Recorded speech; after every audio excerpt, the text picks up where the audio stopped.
A nossa primeira convidada da segunda temporada do podcast Gente Saúde é a Luciana. A Luciana tem mais de 20 anos de experiência em RH.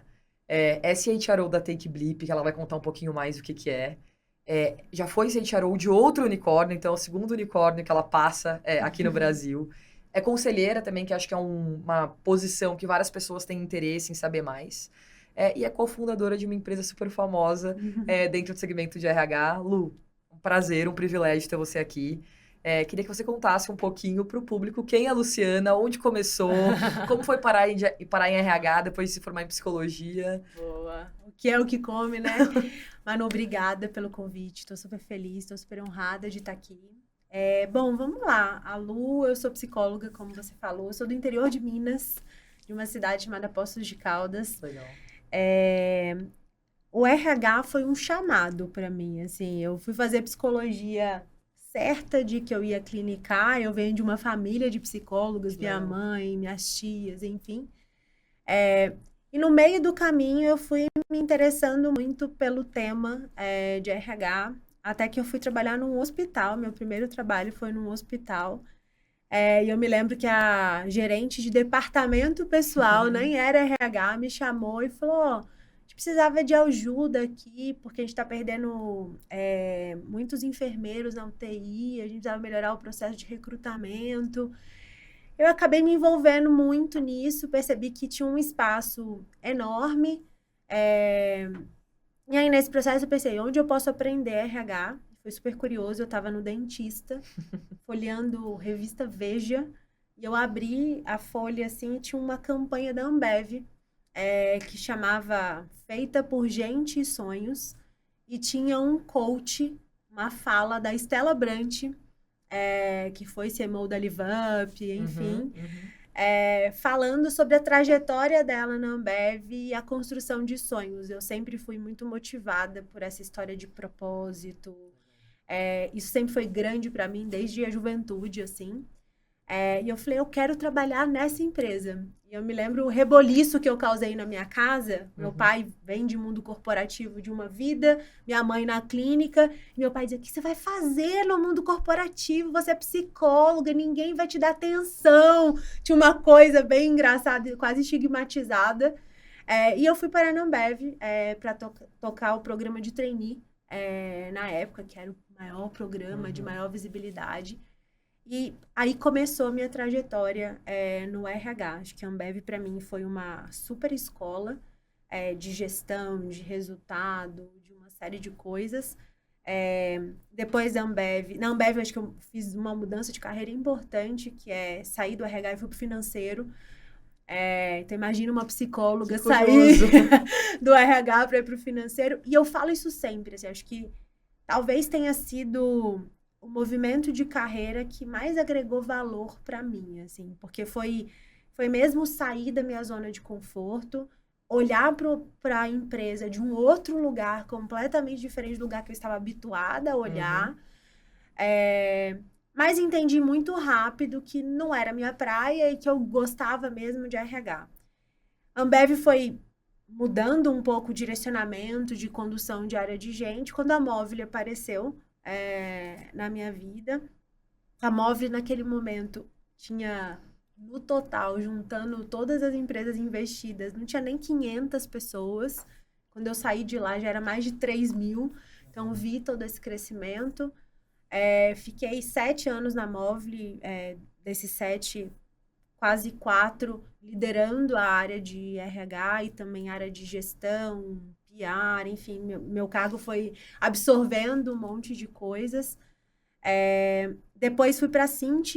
Na Cint eu comecei como conselheira. A Cint é uma empresa de cloud communication sueca, global.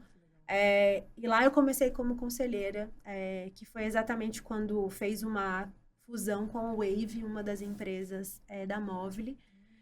E na época, pelo deal, né, a maneira como o deal foi constituído, a Movile passou a ser um acionista relevante e podia apontar alguém do management para o conselho.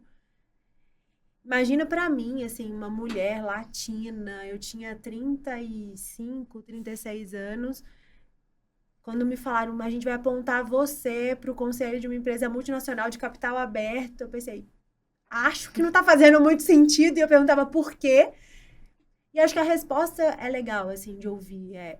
Porque o que naquele momento a gente entendia como alguém que estava fazendo uma fusão com uma empresa global, o que a gente entendia era precisava de alguém forte em cultura, porque era uma empresa presente em mais de 63 países, e alguém capaz de incentivar a inovação.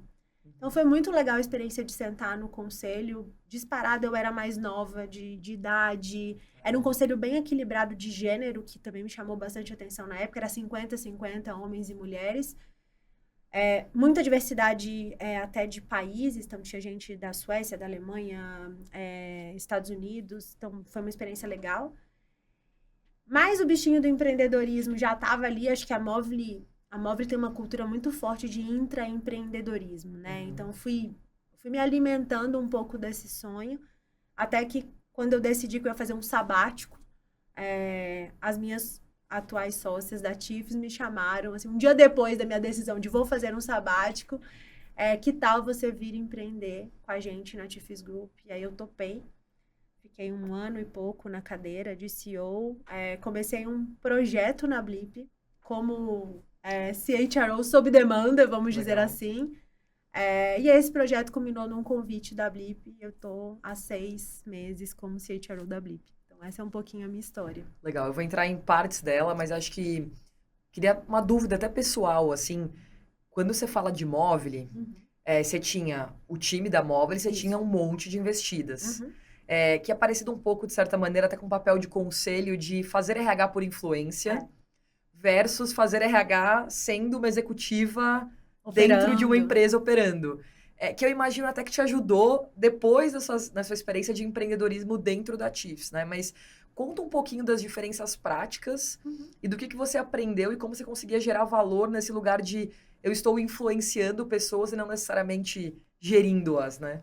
Eu acho que a Movile tinha muito essa característica, e na verdade a Movile foi mudando bastante o modelo até de operar, de quando eu entrei para quando eu saí. Então, quando eu entrei, tinha quase que uma influência de operação nas empresas que a Movile controlava, então PlayKids, Wave, e tudo que saía de projeto a partir dessas 2 principais empresas. Logo veio o iFood, Simpla, enfim, que aí a Movile não começou no papel de controladora, começou e depois foi ficando. Mas aqui era mesmo um trabalho de influência, um papel mais de holding. Então, sempre que a gente fazia um investimento como Movile, a gente deixava claro algumas premissas que pra gente eram quase que negociáveis. Então, acho que a premissa 1 era: eu não vou mexer na sua cultura, mas tem elementos da sua cultura que a gente não abre mão. Exemplo, inovação, foco em pessoas.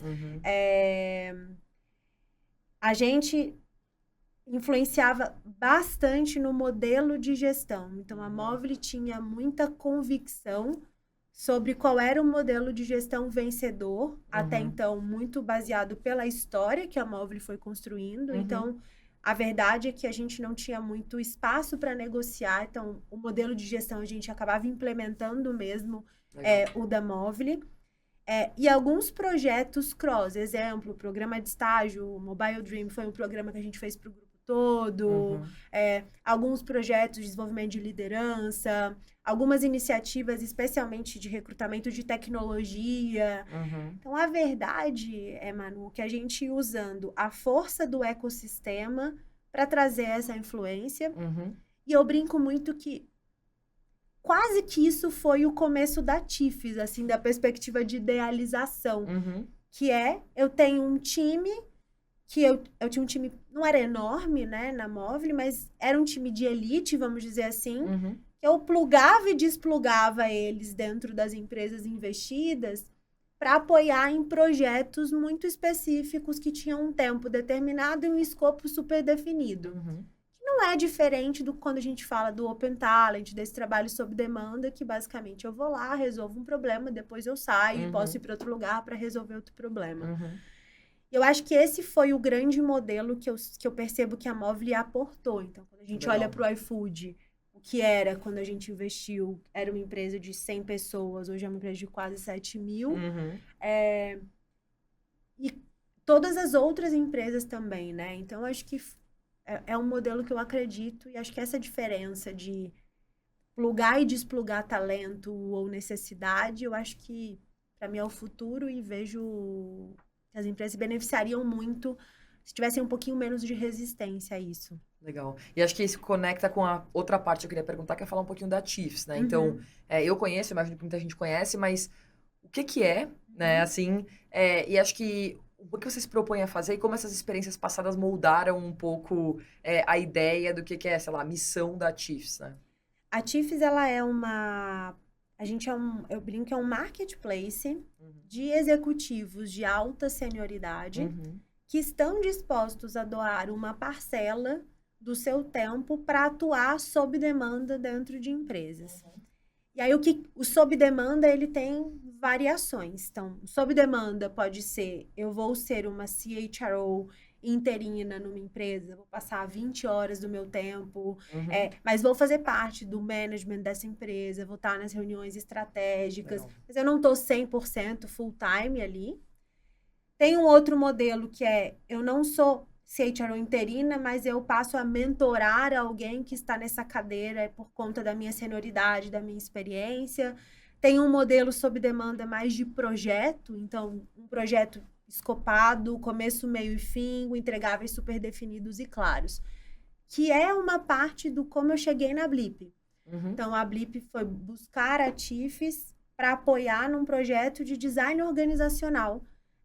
E na época, por conta da minha experiência de ter feito isso muitas vezes em diferentes contextos, a TIF que a gente entendeu que fazia sentido ir lá apoiar esse projeto era eu.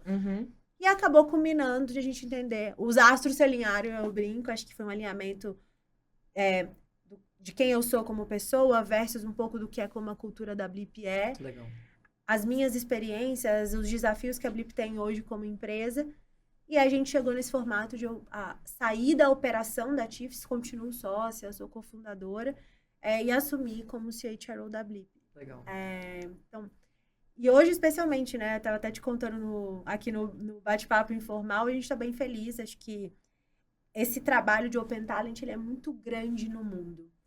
O Brasil está muitos anos atrás. A gente compara com os Estados Unidos, eu me arrisco que a gente deve estar uns 10 anos atrás. A gente compara com a Europa, a gente deve estar uns 5 anos atrás.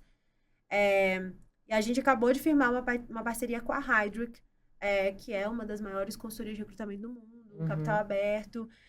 Eles já estão muito na nossa frente, já enxergam que uma parte significativa da receita deles vai vir através do trabalho sob demanda, mas não tinham o apetite de começar do zero a América Latina. Operar a América Latina não é trivial, tem uma série de desafios, e acho que essa parceria acho que é realmente para ser catalisadora em como é que a gente acelera aqui o processo do Open Talent no Brasil. E aí, uma curiosidade minha, assim, tem algum tipo de ICP mais claro para Open Talent, por exemplo, empresas de 500 funcionários ou empresas maiores ou um pouco de tudo, assim? Quando a gente começou, Manu, a gente tinha a convicção que este modelo, ele teria mais fit com as empresas mais early stage, especialmente porque naturalmente são mais early adopters das coisas, né? Tem mais abertura para adotar novas ideias ou novas tecnologias. Porém, quando a gente olha, não são as empresas que estão capitalizadas. Portanto, pagar, ainda que por uma fração de um executivo, fica pesado. Então, o primeiro modelo da Chiefs foi troca de ações. Então, os executivos eram pagos por ações daquelas empresas. Esse modelo começou a se provar não sustentável, nem para as empresas, porque tinham que inflar muito o cap table, com pessoas que vão entrar e sair com mais agilidade, então não faz muito sentido, nem para a Chiefs, que embora se torne acionista também, porque tem um modelo de take rate ali, também não era sustentável, porque não trazia recurso financeiro para que a gente pudesse escalar e fazer investimentos.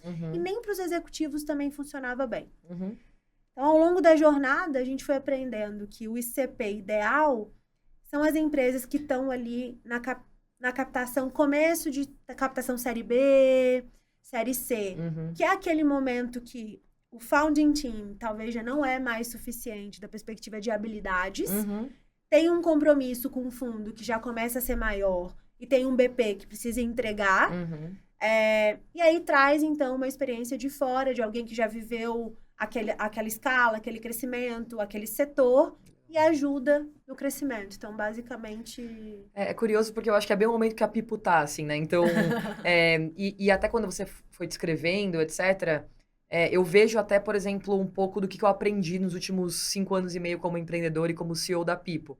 No sentido que, em alguns momentos, você vem com aquela pressão até do fundo, que você precisa trazer um C-level mais parrudo. E aí, no caso da Pipo, eu trouxe várias pessoas. E hoje, eu olho para o meu nível de sucesso dessas pessoas, ele é 0. Por quê? Tem uma questão de fit do desafio com o perfil do profissional, pensando em uma dedicação de tempo integral. Às vezes tem um desafio de cultura, de o tipo de ritmo que a gente roda uma empresa nesse estágio versus o ritmo de vida que aquela pessoa, às vezes, que entra ali está.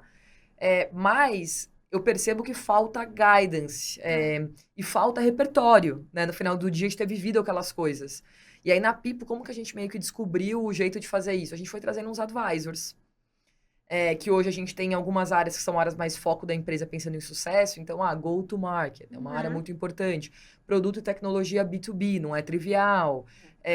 E como que a gente traz pessoas que nos apoiam num híbrido entre ações e dinheiro, com uma dedicação ali, tanto de ter um olhar mais estratégico sobre os problemas, mas também de ajudar a desenvolver o próprio time. Que é uma questão, por exemplo, que eu vejo muito um gap de... Eu até olho pro meu time hoje, eu falo pro meu time, eu falo assim, gente, eu acho que tem várias habilidades e várias questões de cultura que eu posso desenvolver vocês e a gente pode trabalhar e crescer juntos. Mas existem competências que nem eu tenho. Sim. E a gente precisa buscar essas competências fora da Pipo. Então, muito interessante, assim, acho que é bem aderente com o momento que eu vejo a empresa passando hoje. Muito legal. E agora conta um pouquinho dos seus desafios da Blip. Acho que a Blip, dentro desse momento e inverno das startups que a gente passa desde 2021, é uma das queridinhas do mercado, em termos de captou um valor super expressivo recentemente, tá crescendo, tá numa tese de comunicação, IA, então tá no lugar certo na hora certa. Então, quais são um pouco dos desafios que você tem hoje como CHRO lá dentro? Tá. Acho que alguns, Manu. Acho que o primeiro deles a Blip, ela é o caso clássico de uma empresa de alto crescimento, de uma empresa que cresceu especificamente no contexto pandêmico, que era todo mundo estava remoto, a empresa escalou consideravelmente, então, naturalmente, começam os desafios culturais, né? Os desafios de cultura. Como é que você mantém uma cultura quando você tem quase que 60% da sua força de trabalho nova, que não viveu a cultura anterior, que não tem nenhuma referência de como é isso no mundo presencial. E acho que aqui a Blip sofre da dor que qualquer empresa sofreu nesse contexto é difícil pra caramba cultura no remoto. É fácil no presencial, e nem é fácil, assim, é mais fácil, vamos dizer assim, mas no remoto é muito mais difícil. Então, esse é um desafio. Tem um segundo desafio natural aqui, que com mais de 60% das pessoas sendo novas, tem um choque do novo versus o velho, né? E aí, que isso é também natural. Eu vivi isso no iFood, vivi isso em outras empresas. As pessoas que chegam novas, chegam com novas ideias, com novas experiências e se choca com quem tá lá há 10 anos, 12 anos. Então, tem um desafio aqui de, legal, risco no chão, vamos começar de novo, no sentido de, vamos evoluir essa empresa, né?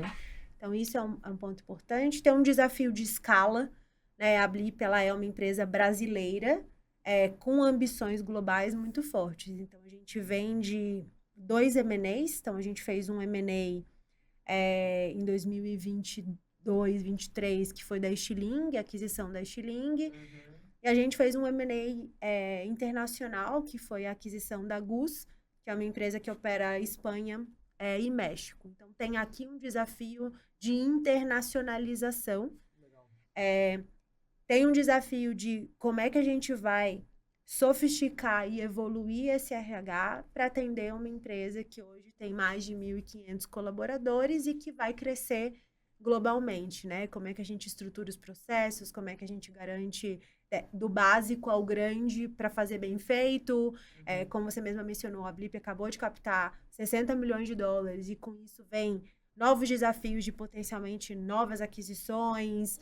A gente sabe que crescer globalmente, organicamente, é muito mais devagar, então, naturalmente, vou ter que trazer outras empresas com outras culturas, como é que a gente ajusta a rota aqui, Legal. como é que eu desenvolvo liderança, acho que esse é um ponto super importante também, que toda empresa de alto crescimento vive, então a gente tem que esticar a corda de pessoas que já estão dentro, porque também não dá para contratar todos os líderes de fora, então são líderes novos nas cadeiras, então como é que você dá ferramental e condições para que eles possam ser bons líderes numa empresa que está crescendo exponencialmente. Então, eu acho que tem esses e muitos outros desafios. Legal. A gente queria falar um pouquinho desse desafio, talvez, de expansão e até expansão inorgânica, né?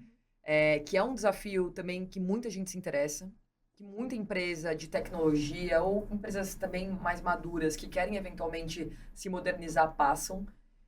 Falar um pouquinho do playbook, assim, do que você viveu na sua carreira, né? Eu sei que é difícil ter um playbook, Sim. assim, super padrão, mas em que momento uma CHRO se envolve num processo de M&A? Então, estamos avaliando um M&A.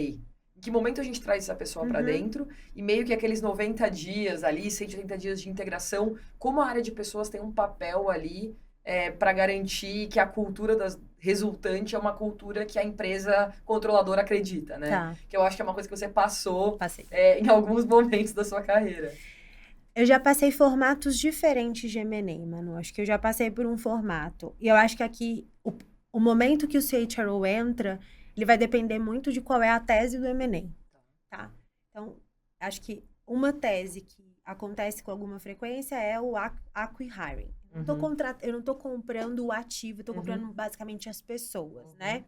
Tô comprando a tecnologia. Aqui, quem é protagonista, muito provavelmente, nesta tese, é o CHRO.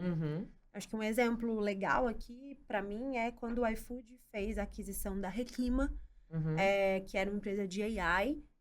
O quanto eu ter entrado desde o começo foi fundamental para a conclusão do deal, né? No sentido de...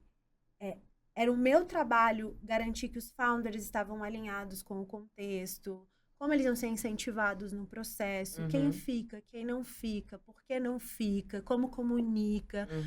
Então, dar um banho de cultura é muito importante. A gente fez várias visitas na sede deles para falar da cultura da Movile, para falar da cultura do iFood, para deixar claro o que ia acontecer com as pessoas. Então, aqui eu acho que o CHRO é quase o protagonista. Numa tese de M&A de estratégico, da perspectiva de business, para mim tem 2 momentos, na verdade 3 momentos que eu considero cruciais que o CHRO esteja envolvido. Acho que nas conversas iniciais, ter o CHRO do lado é importante para entender o fit, especialmente dos founders, com aquela cultura. A gente tende muito, acho que quem olha para M&A tende a subestimar bastante o potencial caos que um não alinhamento cultural pode gerar. E eu vivi isso bastante quando eu estava no conselho da Cinti. Na época que eu estava no conselho, a gente fez 3 M&As bem grandes, um na Austrália, um na Alemanha e um nos Estados Unidos. E a gente subestimou a questão da cultura neste M&A e o resultado foi a integração foi muito dolorida e foi muito caótica, tanto para a Cinti na época, quanto para as empresas que foram compradas. Então, acho que aqui tem um papel importante do CHRO em alinhar os pontos. Depois, no due diligence, então, tanto o due diligence de quem está comprando, quanto o due diligence de quem está vendendo, é bem importante que o CHRO entre, até para entender qual é o nível de maturidade dos processos. Dos processos de RH, entender onde é que estão, como é que está a qualidade da liderança, como é que a gente vai encontrar sinergias aqui, porque a tendência normal é integra aí de qualquer jeito. Não é assim, a gente tá falando de pessoas, né? Tem que ter um frame mais estruturado de quem vai fazer o que, como, por quê, quando, a que tempo, funde com que time, quem lidera. Então, o que da cultura de quem está sendo adquirido é forte, que vai chocar com a cultura de quem está sendo adquirido. Para quem está sendo adquirido, é sempre mais difícil esse processo de integrar. Como é que quem está adquirindo garante que isso funcione bem? E um último momento, para mim, é no change management. Uma vez que está ali, quem tem que fazer a integração da perspectiva de comunicação, de alinhamento, isso precisa ser liderado pela área de RH. A gente tende a criar a história do PMI, que é o Post-Merge Integration, tá? A verdade é que no técnico isso funciona bem. Mas, de novo, a gente vai sempre cair sobre as pessoas, comunicação, expectativas. E da minha experiência, para além da tese de negócio, se ela não estiver muito clara, isso sem dúvida é um risco alto de não funcionar. Mas do outro lado se as expectativas não estão claras e azeitadas desde o dia zero, a chance do M&A ser mal sucedido e impactar, inclusive, a própria tese estratégica de negócio é muito alta. Eu vejo muito uma questão de... Acho que as pessoas subestimam questões de pessoas em todos os lugares, Sempre. né? E até curioso, porque eu acabei não te contando, mas o meu passado, né, antes de empreender, era dentro do mercado financeiro. Então, eu vim de uma carreira que eu brincava, eu falo pra todo mundo isso, eu era uma sniper. Então, eu trabalhava em fundo com outras 5, 6 pessoas que tinham um jeito de pensar muito parecido com o meu, que eram pragmáticas, tinham aquele pensamento bem analítico, estruturado, etc. E aí, que quase não requerem gestão, porque tem muito autogestão e automotivação dentro desse ambiente, e o jeito que você é remunerado também te motiva a entregar resultado. E aí, quando eu vou empreender, eu acho que o meu principal ponto de desenvolvimento e de humildade, assim, intelectual, tem sido com pessoas nos últimos 5 anos e meio. E na Pipo mesmo, a gente fez alguns M&As. E é curioso, assim, como eu olho para trás e eu vejo em retrospectiva, que eu acho que eu envolvi o RH muito tarde nas conversas.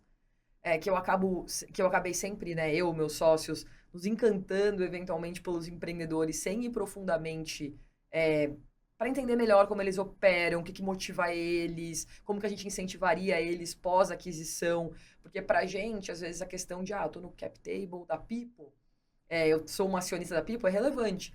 Mas para aquela pessoa, ela não consegue nem atribuir valor àquilo.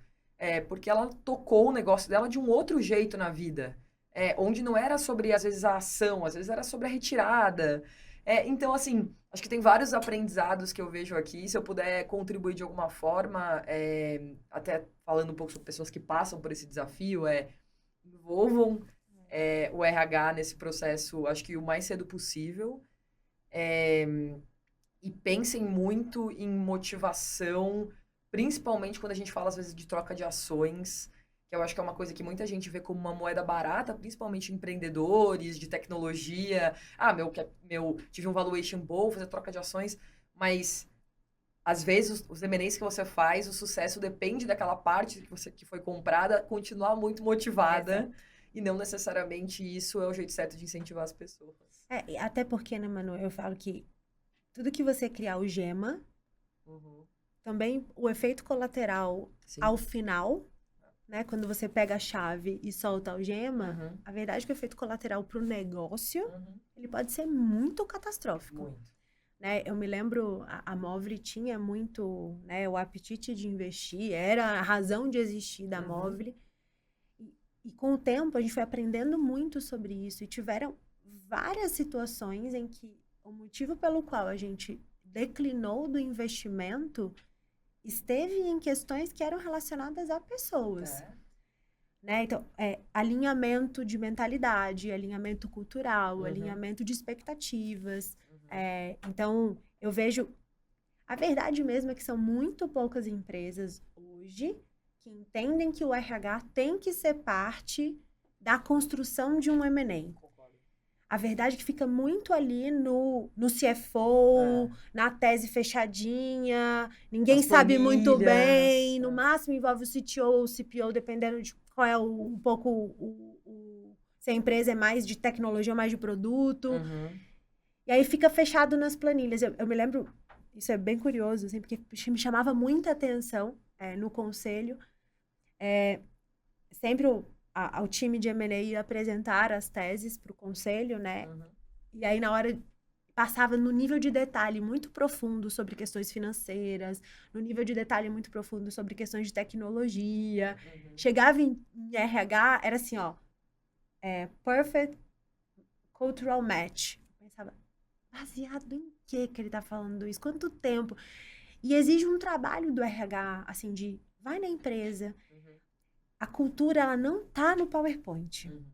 A cultura, ela tá no escritório, a cultura tá no que as pessoas estão conversando no café. Conversa com as pessoas, pega os documentos, como que essa empresa é gerida, como é que as pessoas tomam decisão. É isso que vai dizer se vai dar certo ou vai dar errado. Sem dúvida. Né? E eu queria falar de um outro tema que você falou também de autocrescimento, que eu acho que é muito relevante e, sei lá, 9 a cada 10 eventos com RHs que eu vou, eu vejo que é uma questão para muita gente, que é desenvolvimento de liderança. E aí vou dar um pouco do meu view, e aí também fica à vontade para discordar ou complementar, que a gente está no Brasil, que é um mercado onde tecnologia, empresas de autocrescimento são um fenômeno relativamente recente, e a gente tem um gap de talento no país. Então, por mais que a gente traga pessoas de maneira fracionada, ou que a gente traga pessoas de maneira integral, a gente tem um desafio ali, porque essas pessoas são muito poucas. Sim, sim. A gente compete por esses talentos, então a gente não tem qualquer outro tipo de escolha, a não ser desenvolver o talento dentro de casa, né? E desenvolver talento dentro de casa tem vários benefícios, as pessoas têm contexto, têm cultura, etc. Mas eu sempre vejo um grande desafio, um grande debate sobre como a gente faz isso. Porque assim, eu vejo gente falar assim, eu peguei um treinamento, peguei uma consultoria que faz treinamento de desenvolvimento, aí joga lá um treinamento de liderança, as pessoas fazem uma semana que é incrível, depois não tem mais nada. Ou então, empresas com pouco orçamento dedicado a isso, que talvez tenha até um problema de por que dedicar pouco orçamento, mas não vou nem entrar nesse mérito, mas de falar, eu não tenho condições financeiras de investir nisso. Então, eu queria pegar um pouco também da sua experiência, de como você viu isso dando certo, e os diferentes modelos que você vê isso dando certo dentro de uma empresa. Tá. Eu tenho convicções fortes aqui, tá, mano? Acho que a primeira convicção forte que eu tenho é as empresas que não investem em bons programas de estágio estão perdendo uma oportunidade incrível de formar bons líderes. Por quê?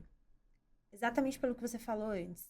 Quando você pega uma pessoa que tem alinhamento de valores com a tua empresa, você dá contexto, você desenvolve, você coloca para aprender no on the job. Muito rápido, essas pessoas escalam, rampam e entregam resultados muito rápido. Assim, a minha experiência de quase 20 anos, eu posso dar pelo menos 10 exemplos de pessoas que hoje são fundadores de empresa, são meus sócios na TIFES, que chegaram via programa de estágio. Lu, é caro? Médio. Vai custar caro se você começar a trazer líder que não entrega resultado, não está aderente com a tua cultura, que você vai perdendo gente que está aderente com a tua cultura porque enxerga que você não está olhando para isso. Vai custar mais caro do que você gastar um pouquinho mais, formar da base, formando o pipeline. Isso, para mim, é uma das coisas que eu mais admiro a Ambev. A Ambev faz isso muito bem. É muito raro a Ambev contratar um líder. Quase 100% dos líderes, eles cresceram dentro de casa. Isso facilita a cultura, isso facilita a entrega de resultado. Lu, não fiz isso. E agora? Eu não acredito mais em treinamentos de prateleira. Então, aqueles treinamentos que a gente coloca 30 pessoas na sala, entrega para eles o mesmo conteúdo, a verdade é que aquele conteúdo ele vai fazer sentido para 5 de 30, não mais que isso. Então, eu tenho acreditado cada vez mais na possibilidade de você desenvolver as pessoas de maneira customizada. Como? Para mim, mentoria é um caminho fantástico. Você realmente customiza a necessidade daquela pessoa e muito provavelmente você colocar na ponta do lápis, isso é mais barato do que você contratar uma consultoria e entregar um treinamento de prateleira. Também acredito muito em usar ferramentas tecnológicas e digitais aqui para fazer uma boa curadoria de trilhas. Então, trilha de comunicação, trilha de gestão remota, trilha de feedback, trilha de uma série de coisas. O que mais tem hoje é conteúdo bom, né, disponível. De repente, você ter o seu próprio Udemy interno, qualquer coisa assim. Na Móvel, a gente fazia isso, funcionava muito bem. Que é, através do que você entende, da sua gestão de performance interna, da sua avaliação de desempenho, que nome que a gente quiser dar aqui, quando você olha para o indivíduo de maneira customizada, você entende onde é que estão os gaps dele, e a partir daí você passa a munir ele com aqueles conteúdos. Custa pouco e gera engajamento. Né? E dá a sensação para as pessoas de que eu estou sendo olhado em quem eu sou como pessoa e não no meio de um monte de gente. Então, acredito muito nisso. Tem um caminho que, naturalmente, ele é um pouco mais caro, mas é esse caminho mais individual também, de assessments que dão mais clareza sobre aonde estão e como é que a gente pode se desenvolver e, a partir daí, construir um plano de desenvolvimento mais robusto, que não acaba no ano 1, ele é um processo, então você não precisa fazer tudo de uma vez, até porque acho que a gente, como RH, às vezes, na ânsia de querer resolver os problemas, quer resolver todos os gaps que a gente vê na liderança de uma vez. Não vai funcionar. Tem que priorizar. Prioriza 2, foca a energia num ano nesses 2, depois vai evoluindo e avançando. Eu acho que a dor hoje de desenvolvimento, o Manu estava falando até esses dias com o meu time, as métricas hoje de RH, de desenvolvimento, elas falam muito pouco de verdade sobre qual é a real eficácia daqueles processos. Então, acho que por conta disso, tem muita empresa já nem destinando verba para desenvolvimento. E eu nem acredito que é porque eles não consideram que isso é importante. É que na hora que vai para o orçamento, não tenho como medir ROI daquilo, então eu despriorizo. Pessoas não são importantes. Não é necessariamente por isso. Né? E até acho que é um ponto que você falou, que eu até queria fazer um duplo clique, que é um ponto que eu tenho uma dor, assim, hoje como CEO, e que eu vejo que outras pessoas também têm. Que é essa parte de assessment. Que existem, óbvio, que percepções que a gente vai criando e retroalimentando em relação a quais são os gaps da minha liderança. Mas, às vezes, é difícil para as pessoas meio que conseguirem colocar isso num denominador comum, vamos dizer assim, e priorizar. E aí tem os assessments caros, né? Então, pegar a metodologia do Lencioni. Sim. Eu vou pegar um cara que é super bom de DISC. Mas isso requer muito investimento. E talvez essa é a parte que eu olho e falo assim, será que não tem um trabalho que os times de RH podem fazer dentro das empresas para tentar padronizar um pouco mais, sei lá, competências e conectar isso mais com os artefatos como ritual de feedback e performance, que às vezes ficam muito ritual de feedback, a gente vai para um lugar de vamos colocar texto e tal, mas hoje, até, por exemplo, com o IA, o próprio texto pode ser padronizado de alguma forma, né? Você já viu alguma coisa nesse sentido de assessment mais in-house que você tem visto funcionar? Eu pergunto porque eu fiz um coach de liderança. Eu tenho uma das coisas que eu quebrei paradigma, assim, foi ter pegado um executive coaching pra mim. Que foi uma pessoa que eu tive muito fit, porque ele veio do mercado financeiro, ele foi CEO de empresa, ele vendeu e ele virou coach. Então, ele é um cara que veio de um lugar muito parecido comigo e eu me sentia muito conectada com ele, assim, na perspectiva de ser vulnerável, de falar sobre os meus desafios. E ele me trouxe um assessment de CEO que eu falei, nossa... óbvio que ele custa dinheiro, ele não é uma adesão barata, mas eu olhei e falei assim, nossa, olha como meu papel tá resumido em, sei lá, 10 pontos que eu deveria cuidar, ao invés de ficar, às vezes, também, sabe, tentando resolver o mundo. E aí depois uma outra metodologia que ele trouxe, um pouco de priorização. que é onde estão os seus maiores gaps, dados os desafios da empresa, como que a gente conecta essas coisas e prioriza e ataca. Que eu falei, putz, como que eu levo isso para o meu time todo? E eu tô muito com esse desafio dentro da empresa também, eu tenho discutido muito com a diretora de RH da Pipo, de como que a gente acessa essas coisas. Então, até por isso tem um Sim. fundo pessoal, assim, a minha pergunta. Eu acredito assim, hoje, primeiro que assim, se a gente for bem fundo, é muito pouco provável que a gente vá descobrir algo muito fora do que a gente já percebe no dia a dia sobre quais são os gaps das lideranças. Eles quase que transitam nas mesmas coisas, que é capacidade de comunicar, então da transparência, da clareza, capacidade de dar feedback. As pessoas não sabem dar feedback. Ou não sabe dar feedback porque é duro demais, e aí, na ânsia de vou ser transparente, arrebenta com tudo e desmotiva, ou porque tem tanto medo de dar um feedback de desenvolvimento e perder a pessoa que prefere ficar omisso e não dizer nada. Tem um outro elemento de liderança que tem ficado cada vez maior, que é essa capacidade de visão holística, visão sistêmica, e aí não conecta as coisas e vive um mundo mais tático, operacional e não consegue expandir a visão e, por consequência, não consegue se comunicar bem com o time fica solto e perdido.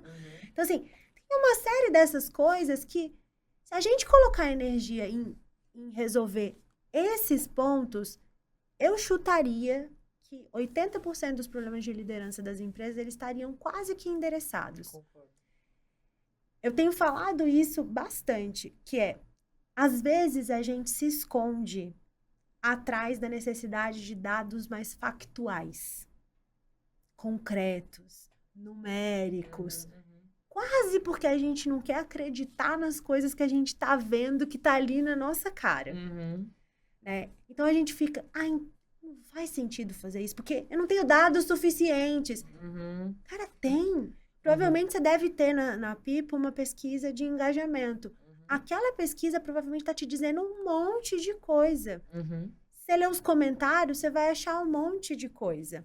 Às vezes eu já vivi isso na minha carreira, muitas vezes, da Blip, hoje ainda vivo de vez em quando, que é, não, mas eu queria saber o que está acontecendo na minha área. Esquece a sua área. Olha para a empresa. A sua área é o reflexo da empresa. Se você quiser ficar dando double click em tudo, a gente não vai sair do lugar, a gente não vai resolver os problemas. Então, tá cheio de assessment gratuito pela internet que pode funcionar, mas eu garanto que a gente vai cair no mesmo lugar. E posso só complementar? Gostei muito do seu comentário de dados, porque eu vejo, assim, quando a gente pensa nesse... Não é nenhum clash, mas sei lá, quando a gente pensa num profissional de RH, a gente fala com o CEO, às vezes é aquela pessoa pragmática, data-driven, etc., que ele também se esconde nesse lugar. Que é um pouco de um lugar, às vezes, até conveniente para a pessoa, do tipo, não quero lidar com esse tipo de problema, então vou falar, me traz dados, que sem dados eu não acredito em nada, né? É isso. Mas uma coisa que eu tenho até falado, assim, que eu tenho percebido em mim, que quando às vezes eu tô nesse lugar de me esconder atrás de fatos e dados, é porque eu não tenho convicção das coisas. E aí, o que falta para mim criar convicção? Falar com as pessoas, falar com os clientes da Pipo. E aí, por exemplo, às vezes eu tenho um time de produto, eu fico lá com o time de produto, fico massacrando o time. Me traz dado, me traz fato, eu não quero tomar decisão sem saber. E o time fica meio, não consigo mais. É isso que tem, gente, tomar decisão. E depois eu penso e reflito num segundo momento sozinha, né, fora daquele fórum, e eu falo, sabe o que falta pra mim? Falar com os CHROs das empresas. Falar com os diretores de HR Ops que estão lidando com a Pipo todos os dias, para entender se isso é importante para eles ou não. Porque como eu não tenho convicção, eu tô melando a gente de seguir em frente por falta disso. Mas é um ponto muito bom. Mas ao mesmo tempo, né, Manu, assim, até pra... Eu sempre brinco, né? Eu acho que tem o lado também que é do RH, que é... Acho que o RH nos últimos 10 anos evoluiu muito. Em mentalidade, em compreender a necessidade de conectar com o negócio e especialmente em compreender a questão dos dados. O RH não era uma área boa em ter bons dados, né? Especialmente dados que se conectem com o negócio. Então, eu brinco que meu sonho grande é criar uma área realmente de People Insights. Não é uma área de People Analytics. Analytics eu vou entregar dashboard. Não é isso. Eu quero gerar insights para o negócio a partir dos dados que eu consigo de RH. Então, ao mesmo tempo que tem o lado do management que se esconde atrás da falta de dados para não ter que sair da zona de conforto e não tomar decisões difíceis, também tem o RH que precisa encontrar que dados que vão dar este sossego para que também o management possa se movimentar. Então, eu acho que aqui são as duas coisas que precisam coexistir. O RH precisa continuar avançando e inteligência artificial está aí para isso. Tem sistemas N que estão chegando cada vez mais, com mais acuracidade de dados e com mais possibilidade de dados. Então, acho que é um trabalho em conjunto que precisa ser feito. Concordo super. A gente está chegando ao final, mas eu queria fazer uma última pergunta, porque eu acho que é uma outra coisa que você não tocou muito, mas que eu vejo como um tema muito relevante dentro de RH hoje, que é a questão um pouco de saúde mental, nesse contexto de autocrescimento. Que é metas agressivas, crescimento rápido ano contra ano, pessoas novas entrando. E eu não tenho uma opinião formada ainda, acho que tem muitos agentes e cada um tem sua responsabilidade. Tem a responsabilidade de política pública, de empresa, de indivíduo, que eu acho que a gente fala também cada vez mais sobre isso. Mas eu queria te ouvir um pouco sobre esse tema e como vocês têm interessados dentro da área de RH hoje, na Blip, mas de maneira geral também. Eu acho que esse aí eu vou falar como CHRO, mas também como psicóloga, né? Eu acho que esse problema, ele tá ficando um problema de saúde pública, mesmo, assim. E acho que a parcela de responsabilidade das empresas está na dificuldade das empresas muitas vezes tratarem as pessoas como adultas. O que eu quero dizer com isso? Acho que metas, quando você está num contexto organizacional, como humano, você tem que aprender a lidar com elas. O problema as empresas estão com pouca capacidade de saber priorizar, está tudo acontecendo ao mesmo tempo, e aí querem que todos os pratos sejam segurados de uma vez, a gente não tem senso de priorização, senso de urgência, e deixa as pessoas sobrecarregadas e ansiosas por conta dessa baixa capacidade de priorização. Segundo, a gente querendo esconder, às vezes, as notícias difíceis, as notícias ruins. A gente cria um cenário quase que fantasioso. E aí, no dia a dia, não é essa a realidade que as pessoas estão vivendo, é o cliente que está pressionando por preço, é o sistema que cai, e aí fica temporariamente indisponível, isso afeta cliente e quem está dentro. A gente dizer que a gente quer dar autonomia, mas a gente não dá autonomia real, porque a gente microgerencia e a pessoa não entende muito bem. Então, essa falha de comunicação entre o real e o ideal é fator ansiogênico para as pessoas muito forte. Eu vejo isso com muita clareza. Outra é não dar clareza sobre o que se espera da liderança no sentido de comportamentos que são toleráveis e comportamentos que não são toleráveis. Eu vejo que os líderes, por estarem também sobrecarregados com a volatilidade do mercado, do segmento, do contexto, erram a mão, muitas vezes na maneira de cobrar, e aí porque tem alguém em cima que também está cobrando, porque tem alguém em cima que também está cobrando. Então, você cria um círculo vicioso de um jeito de cobrar que é insalubre e não é sustentável por muito tempo. Acho que a falta também de um modelo de gestão, e aí, de novo, qualquer que seja esse modelo de gestão, na ânsia de vou deixar fazer de qualquer jeito, as pessoas não sabem fazer de qualquer jeito, assim, precisa ter um mínimo alinhamento. Isso gera ansiedade para as pessoas. E aí, como que eu acho que se resolve isso, né? Eu sempre acreditei muito nessa dobradinha, que é uma cultura muito clara.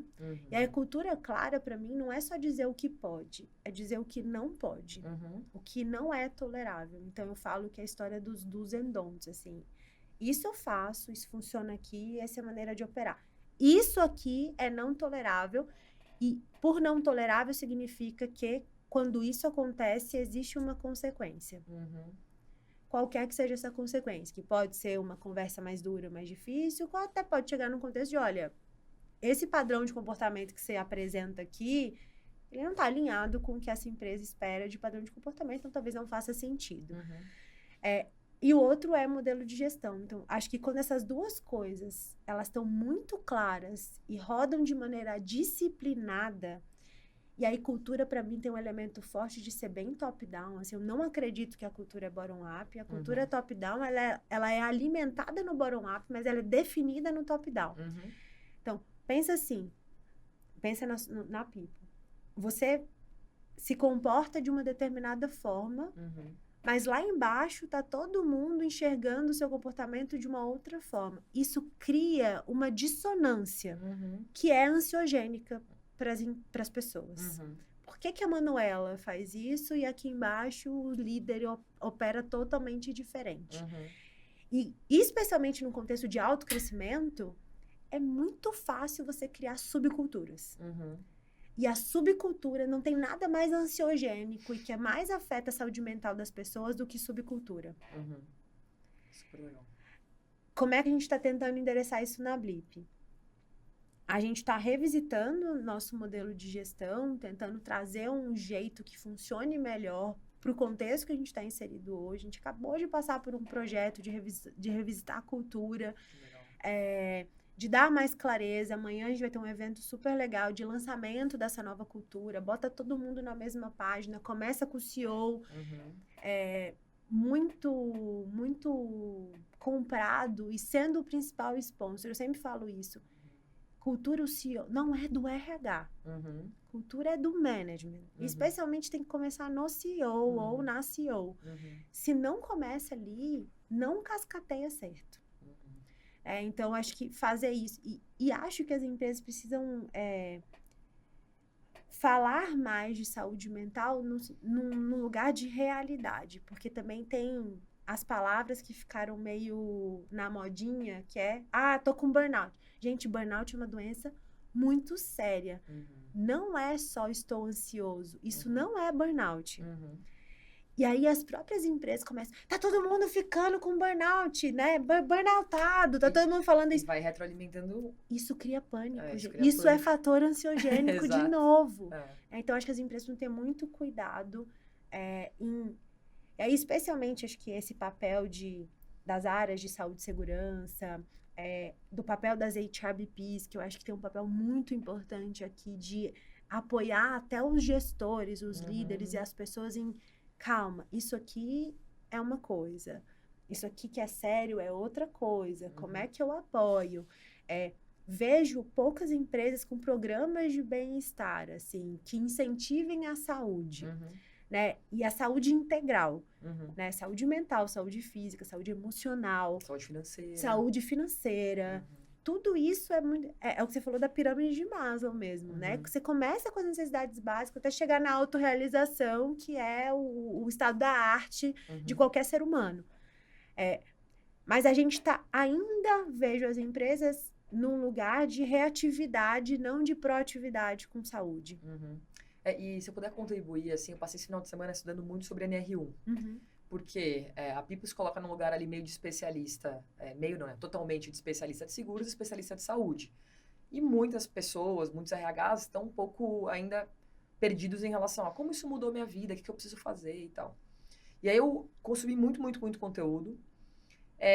E aí é interessante porque eu acho que, assim, segurança do trabalho, ela tem um lado mais protocolar, de documento, mas ela também tem um lado interessante pra gente refletir, assim.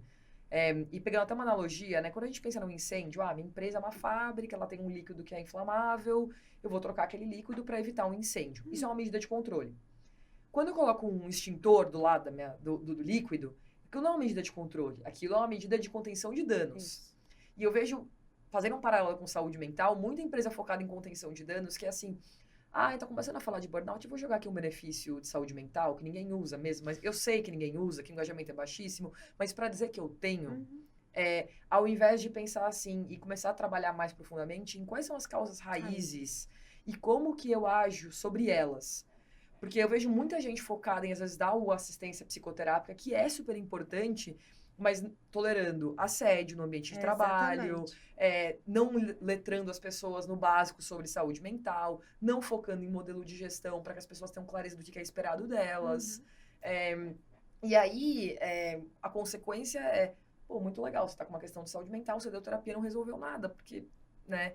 Então, eu acho que tem uma reflexão que eu espero que talvez essa conversa sobre NR1 e etc. E essa metodologia de segurança do trabalho, que é eu acesso, eu identifico as causas raízes e eu tenho medidas de controle em relação às causas raízes, possa gerar um pouco mais de profundidade no debate de saúde mental, que eu ainda acho que é muito raso, né? Acho que é o jeito de Concordo. dizer dentro das organizações e até das pessoas, assim.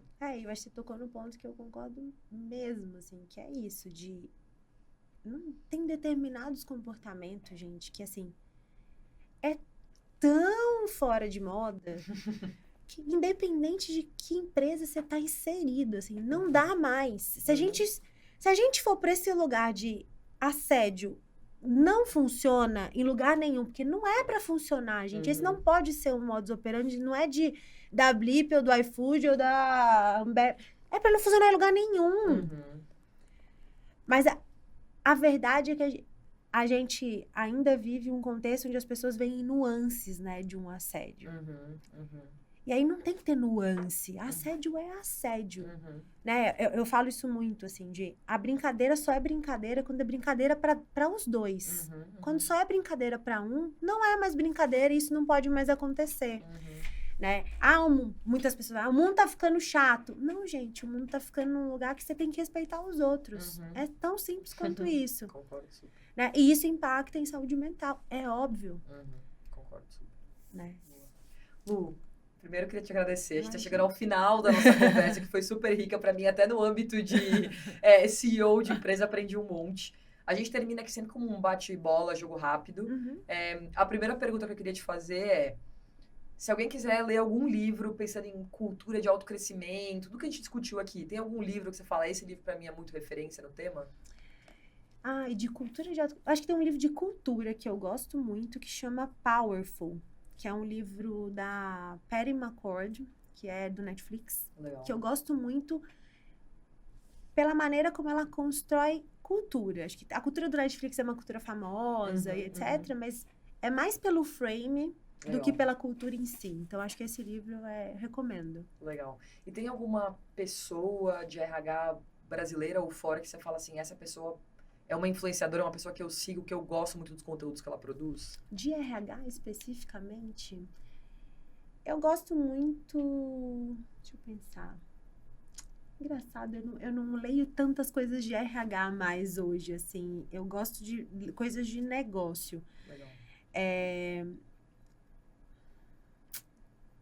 Caramba. Tem alguém, por exemplo, assim, talvez alguma entidade, algum tipo de conteúdo, algum evento que você fala, esse evento... eu acho que tem um site que eu gosto muito, chama AIHR. Tá. Que lá tem um monte de coisas legais que eu gosto muito. Acho que o Dave Ulrich, pra mim, ele é... Legal. Quando eu olho assim, acho que ele conseguiu avançar muito em conectar o RH com o negócio. Acho que ele é um cara que eu... Acho que de RH, ele é um dos poucos caras que eu leio, consumo conteúdo, assim. Legal. Mas acho que hoje o meu lugar tá mais olhar para negócio e como é que eu posso pegar coisas de negócio e traduzir para o RH, Legal. Porque eu acho que é aqui onde para mim tá o gap do RH ainda, sabe? Eu até ia te falar, a última pergunta que eu faço no bate-bola jogo rápido é um conselho, assim, acho que você acabou dando em relação a que você falaria para as pessoas. Tem uma coisa que elas deveriam focar, o que seria, né? Eu tenho tido cada vez mais convicção de que as pessoas de RH precisam olhar. Vai parecer clichê o que eu vou falar, que é a história da inteligência artificial. Mas o meu CEO, esses dias, me mandou uma coisa no grupo lá e me marcou. Era uma fala curta, um coach de Instagram, que falava que quem deveria ser dono de transformação digital dentro das organizações não era a área de tecnologia, era o RH. Porque quando a gente está falando de transformação digital, a gente está falando da coexistência de habilidades humanas com habilidades digitais. Em última instância, quem deveria fazer isso é o RH. Legal. Então, eu acho que para quem é de RH, que está ouvindo, que está tentando entender para que caminho seguir um pouco, leia cases N de como implementar a inteligência artificial e não necessariamente em RH. Eu acho que os melhores insights de carreira que eu tive de RH, eles não tiveram em lugares que eu estava lendo conteúdo de RH. Legal. Estava num evento de marketing, isso aqui funciona, de repente vamos testar no RH. Estava num evento de tech. Então, acho que é se movimentar mais fora do contexto do RH e pensar em como isso vem para esse mundo e se aplica. Acho que é isso. Legal. Lu, queria te agradecer muito pelo seu tempo. Acho que seu raciocínio é quase uma aula, assim, em termos de quão estruturado ele é e quão didático. Então, foi incrível, de verdade. Obrigada. Obrigada por ter topado. Queria também agradecer quem nos ouviu até aqui. Espero que tenha sido tão rico quanto foi para mim, que tenha gerado muitos insights. É o primeiro episódio de outros vários que vão vir na segunda temporada do Gente Saúde. E, se você achou esse conteúdo relevante, não esquece de compartilhar, dividir com alguém. A gente enxerga, e eu enxergo, compartilho o meu papel aqui, a gente disseminar conteúdo relevante nesse mundo que está cada vez mais difícil encontrar conteúdo bom. Beleza? Obrigada, gente. Até a próxima. Boa! Deu certo?